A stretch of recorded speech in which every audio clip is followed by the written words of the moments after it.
Hey everybody, welcome back to Airsoftology Mondays, the show that answers your questions, helps you out in a pinch, and is also back from a really great game. I'm your host, Jonathan Higgs. That's right, I am back from Operation Jackal 2 in Colorado. It was a blast. Shout out to the Douglas County Airsoft guys and also everybody else there who crushed it. It was fantastic. The game was perhaps one of the best MilSim games I've played in a very long time. What else? Oh, Taiwan, that's right. I'll be heading to Taiwan in a little over 2 weeks. I'll be checking out the Camo Show, which is kind of their SHOT Show of Airsoft, put on by the Taiwan Airsoft Association there. I'll be showing you all the cool stuff from every single booth. I'm gonna do like a full SHOT Show style coverage, including some vlogs from that. Oh, and since we're talking about vlogs, one more thing before we jump into questions. Thanks for hanging on just tight. Big news. I know you guys have been asking for this for a long time, and I'm gonna start doing a weekly vlog. I've actually reached out and I've got the guys over at Airsoft GI are like willing to step up. They're going to help support this by sponsoring the vlog and being a part of that. So have I sold out? No, that's right. GI is coming on board as kind of a full broad spectrum retail partner. Now, I want to say something here. I want to kind of put my serious hat on because this is really big news. It's awesome news, but I know a lot of you guys and gals are out there going, Jonathan, how can you do reviews if you're now partnered with someone like this? Well, very simple. Before I signed on with them, the agreement was I get to do what I want to do. Nothing changes with reviews. I still get to put everything I want. I still get to talk good, bad, or indifferent. I still get to decline reviews. There's some reviews I have actually got products on and they were so bad I didn't want to put a product review up on because they were going to fix the problems. So with all that in mind, nothing is changing. No, I haven't sold out. There's no underscoring of any of the reviews. It's just going to be, hey, if you guys like what you see, check it out over there if you want to pick it up. If you don't, also definitely go check it out at your local store too. I mean, I'm not pressuring anybody into anything. And they're keeping this channel running for free, which is so awesome for you guys and gals out there, especially by adding in the vlogs to the channel. So a weekly vlog is starting in June. This is the big kickoff. Every single week I'll have my Monday Q&A show, this one here. I'll have my product reviews, a little sprinkling in there here and there. Also the vlog every single week, which is gonna be behind the scenes of my life, not just big events, but maybe just me chilling here, maybe my day, maybe stuff I do. It could be anything, maybe not even be airsoft related that week. So just some fun stuff. Anyway, I know I've talked a bunch. Thank you for sticking around. And now we're gonna jump into what you're really here for, and that's your questions in the Tippmann mail call.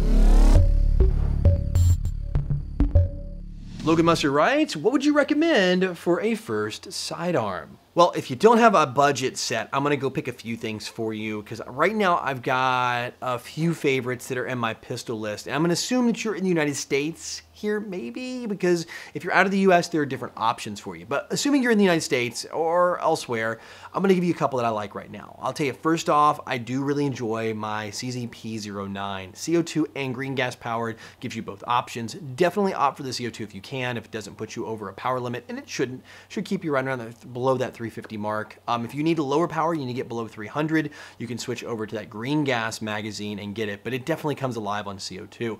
If you want a CO2 pure pistol, the Elite Force 1911 TAC, it is still my go-to. I ran it this last weekend at JTAC. I had no sponsors for this event, so there was no like a certain gun I had to run, but when I reached into my case, that's the one I pulled out and was gonna use. It's usually a toss-up between it and the P09.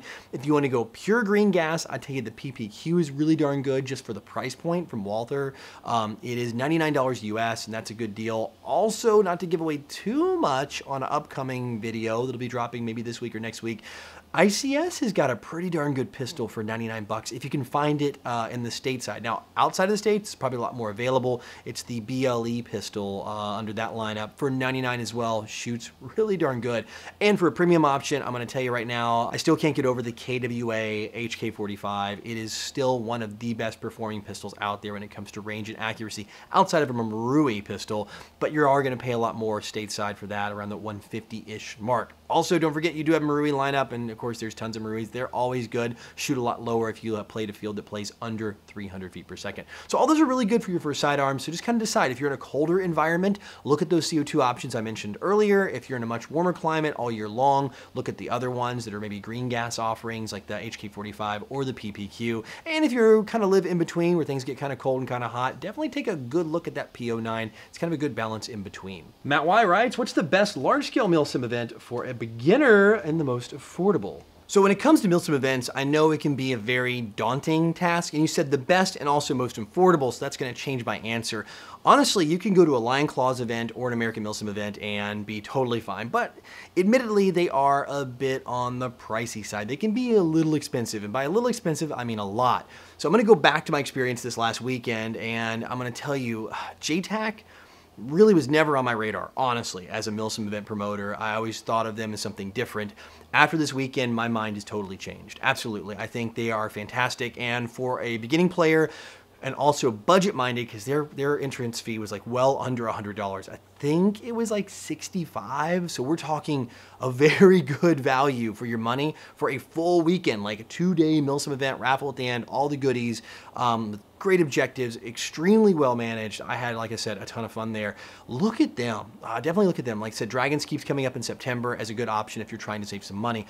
Also, was it Third Coast Airsoft? I've heard a lot about them and their games. People have been speaking very highly of them. So that could be another one to look into. I know a lot of their games are sub $100 to go play as well, which actually gets into what I would call affordable weekend MilSim, because most MilSim games you're looking are well over $100.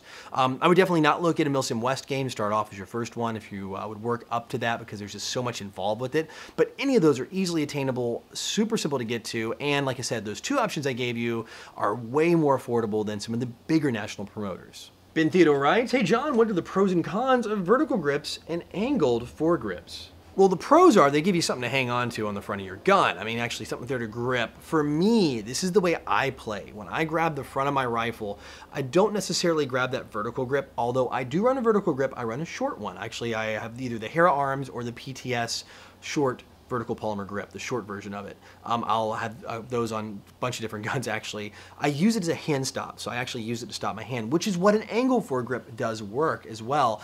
I've had angle foregrips.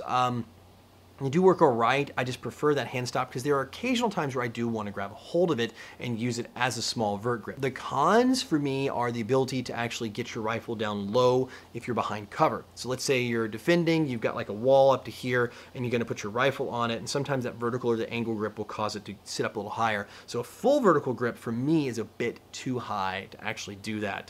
It gets to be too much. Now, if I'm playing really tight CQB, let's say like indoor, like fast stuff in a building, or if I'm playing at a mount facility where I know it's a ton of room clearing, I will go with the large vertical foregrip because it lets me control my weapon better on CQB and swing it around. So that's kind of the pros and the cons for me. Again, it's always personal preference of what you like and how you play. And the more you play, you're going to find out, the things you do and don't. So try it out, what works for you. But for me, outdoor play, anything like that, I'm usually grabbing the stubbies, and if it's tight CQB or mount facility, I'm probably gonna go with the long one. But also on DMRs, I will use an angled, actually. I take that as an exception. So anyway, it's all about how you're using it for yourself.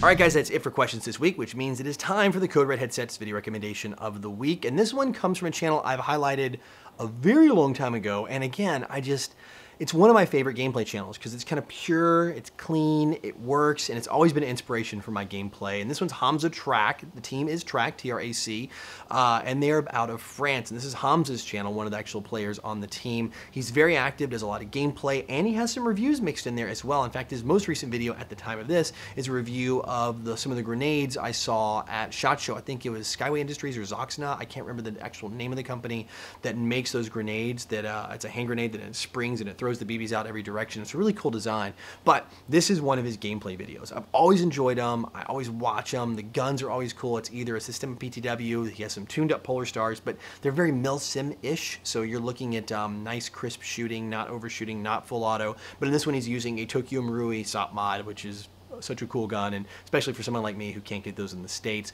So if you guys haven't checked out his channel, like I said, it's probably been almost a year since I mentioned him. And again, undersubscribed channel in my opinion because of the quality and the consistency of gameplay he's putting out all the time. Definitely give Hamza Trac a shot. And also check out some of the other channels on the team. I'm not sure if they're still posting or not, but I have links to anything down in the description below so you guys can watch, check it out. And if you like what you see, let them know I sent you over there and tell them you enjoy it.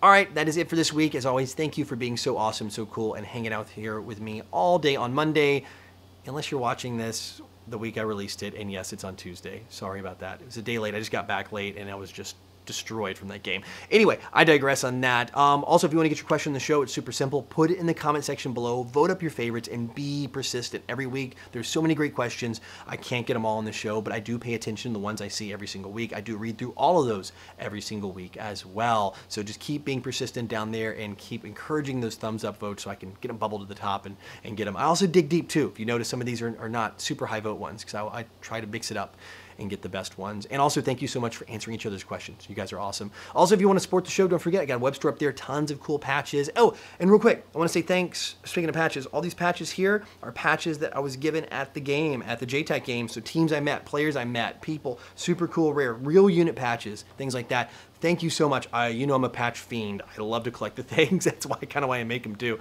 So everybody up here, if you were there, your patch should be up here on this wall. Thank you so very much. I hope I didn't miss anybody. I hope not. So until next week, go out, play some Airsoft, collect some patches. But no matter what you do, call your freaking hits.